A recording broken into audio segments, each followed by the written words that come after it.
جی زاہد کھوکھر اندر کی خبر بتائیے گا۔ جی فرزانہ، اس وقت جو ابتدائی تحقیقات ہوئی ہے اس کے مطابق 80 کروڑ روپے کی رقم ہڑپ کر لی گئی ہے اور یہ تمام شواہد مل چکے ہیں اور اس کے بعد اس سیکشن افسر کو معطل کیا گیا ہے، شوکاز نوٹس جاری کیا گیا ہے۔ یہ معاملہ جب سامنے آیا، وزیر اعلیٰ سندھ کے علم میں آیا تو انہوں نے ایک تحقیقاتی کمیٹی بنائی اور اسپیشل سیکرٹری فائنانس کے سابقہ شمیر خان بھٹو تقریباً 16 مارچ کو ایک نوٹیفیکیشن جاری کر کے ان کو تحقیقات کرنے کی ہدایت دی گئی۔ محکمہ services and general administration department کی جانب سے یہ احکامات دیے گئے، جس کی روشنی میں انہوں نے تحقیقات شروع کی۔ جب وہ تحقیقات انہوں نے شروع کی تو یہ تمام معاملات ایسے پیچیدہ سامنے آئے اور تمام یہ ثبوت جو ہے ان کے سامنے آ گئے، اور اس وقت تک جو ابتدائی تحقیقات کی گئی اس میں تقریباً 80 کروڑ روپے سے زائد رقم ایک سیکشن افسر کی جانب سے ہڑپ کر لی گئی ہے۔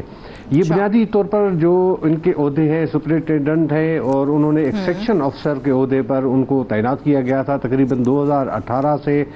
فیض محمد شاہ صاحب وہ اس عہدے پر تعینات تھے۔ انہوں نے مختلف خط و کتابت کی ہے محکمہ خزانہ کے ساتھ، اور اس وقت مختلف جتنے سیکرٹریز رہے تھے ان کے جعلی سائن کر کے یہ خط لکھے گئے تھے محکمہ خزانہ کو، اور ان سے یہ فنڈز حاصل کرتے رہے، اور مجموعی طور پر اس وقت جتنے ان کے سامنے یہ لیٹرز اور شواہد آئے اس کے مطابق 80 کروڑ روپے سے زائد رقم ہڑپ کر لی گئی ہے، اور شاید اب جب تفصیلی کوئی انکوائری ہو تو یہ رقم اربوں روپے میں جا سکتی ہے۔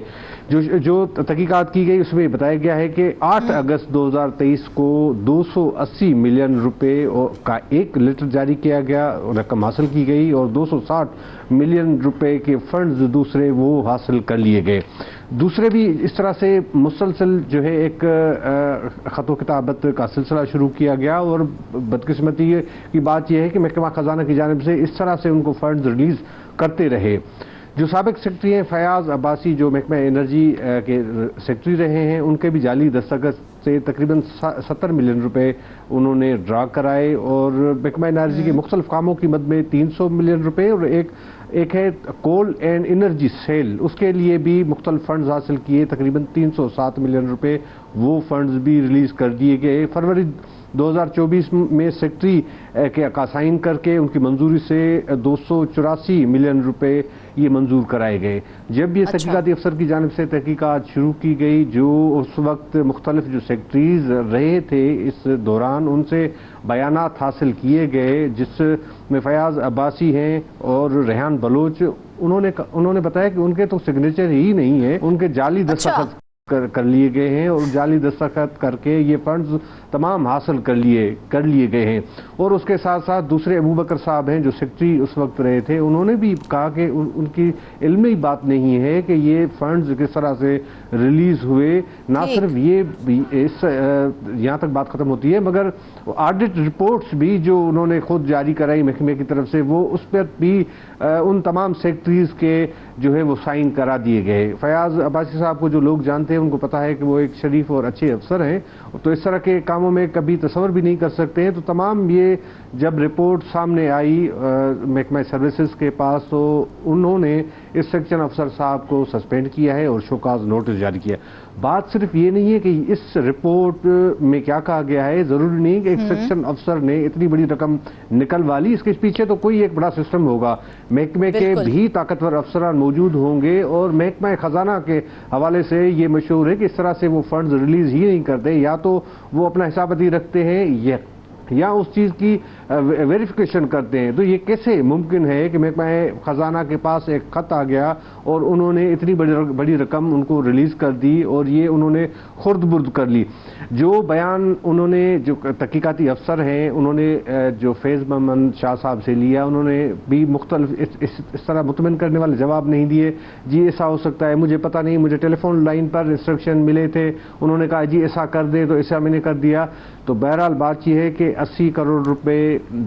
کے فنڈز زاہد کھوکھر، آپ کہہ رہے ہیں کہ 80 کروڑ، اور یہ رقم جو ہے وہ 80 کروڑ سے تجاوز بھی کر سکتی ہے، یہ اربوں میں بھی جا سکتی ہے، اور جس طرح سے آپ نے بتایا کہ ہر کوئی ہے وہ جعلی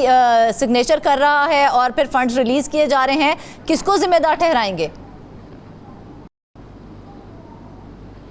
جی ذمہ دار تو ابھی ابتدائی تحقیقات میں تو انہوں نے ایک سیکشن افسر کو قرار دیا ہے، مگر جس طرح سے میں نے ایک عرض کیا کہ یہ ممکن نہیں ہے کہ ایک سیکشن افسر اپنی اتنی بلبوتے پر اتنے بڑے فنڈز خود مرد کر لے، یہ ایک سسٹم ہو سکتا ہے، اس لیے اس معاملے کی پراپر تحقیقات کرانے کی ضرورت ہے۔ جو بدقسمتی کی بات یہ ہے کہ جس طرح سے مغیری صاحب نے شروع میں بتایا کہ محکمہ اینٹی کرپشن کے ہاتھ پاؤں باندھے گئے ہیں، مگر میں یہ کہوں گا کہ محکمہ اینٹی کرپشن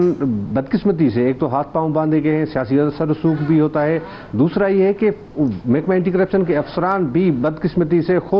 خود ان جو ہے معاملات میں ملوث رہے ہیں، خود کرپشن کے معاملات میں ملوث رہے ہیں، پیسے حساب پتی لے کر ان کو کلین چٹ دیتے آ رہے ہیں۔ آپ کو یاد ہوگا حال ہی میں ورکرز ویلفیئر بورڈ کے اندر 2 ارب روپے کی کرپشن ظاہر ہوئی تھی، وہ ہم نے ہی 92 نیوز پر خبر بریک کی تھی، اس کے بعد تحقیقات ہوئی تھی جی، آگے گئے جب تحقیقات کا پتہ چلا تو یہ پھر بعد میں یہ ہوا کہ اس تحقیقاتی افسر نے ان کو کلین چٹ دے دی کہ بتایا کہ جی کوئی ایسی کرپشن نہیں ہوئی اور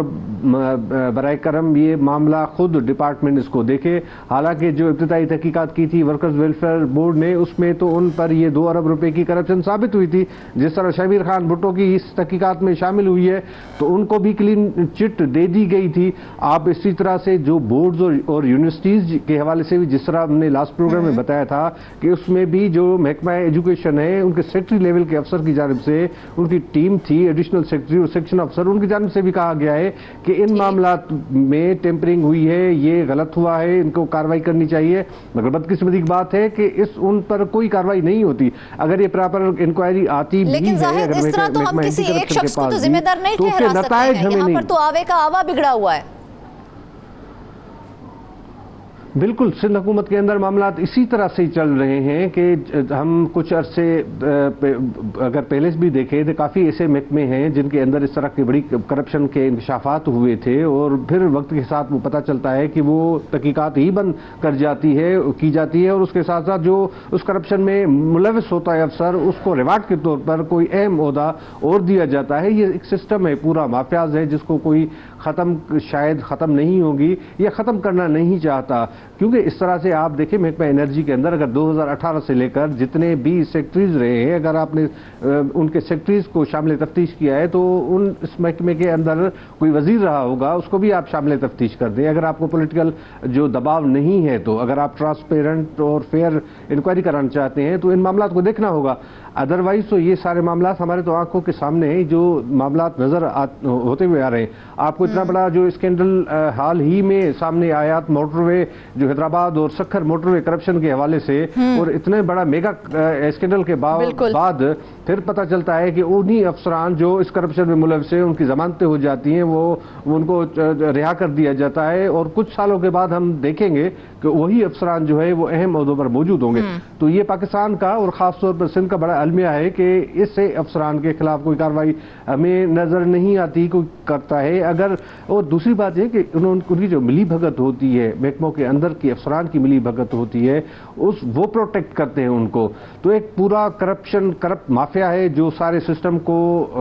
سپورٹ کرتا ہے، جو محکمے ہیں۔ تو ظاہر نظام کے کس حصے کو ٹھیک کرنے کی ضرورت ہے؟ کہاں پر زیادہ کمزوری ہے جس کو ٹھیک کیا جائے؟ بات یہ ہے کہ خود اگر حکومت میں بیٹھے افسران یا حکومت کا کپتان اگر نیت کر لے، یا جس پارٹی کی حکومت ہے وہ اس بات کا تعین کر دیں کہ اب کرپشن نہیں ہوگی، جو یہ فنڈز ہیں جو لوگوں سے ٹیکس کی مد میں ہم لیتے ہیں غریب لوگوں سے، وہ پراپر خرچ ہوں گے، اور اگر اس میں کوئی افسر اس میں کوئی کرپشن کرے گا تو اس کے خلاف کارروائی ہوگی۔ یہ صرف افسران کی بات نہیں ہے کہ کسی افسر میں اتنی ہمت اور جرأت ہے کہ وہ صرف اتنی کرپشن کر سکے،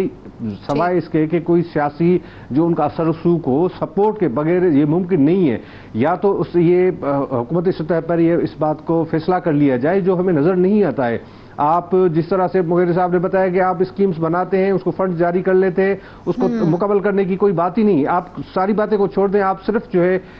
آپ اس کا ریکارڈ کریں گے وزیر اعلیٰ سندھ صاحب کو کتنے سال ہوئے ہیں،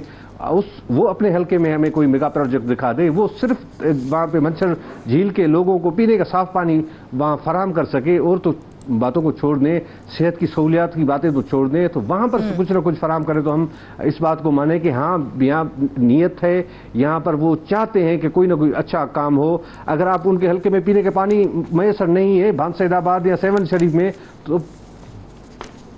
ٹھیک تو ہم کس طرح سے کریں گے؟ بات یہ ہے کہ تو اسی طرح سے ہمیں ڈیسائیڈ کرنا ہوگا. ہم امید کرتے ہیں کہ جو نوجوان قیادت ہے, اگر بلاول بھٹو زرداری صاحب اس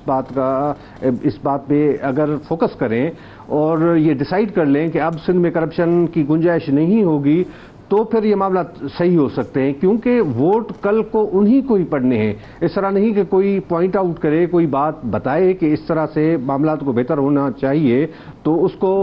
پازیٹیو تنقید کو پازیٹیو لینا چاہیے اگر وہ بہتری کرنا چاہتے ہیں. نہیں تو اس معاملات کو اگر وہ نیگیٹو لیتے رہیں گے, جس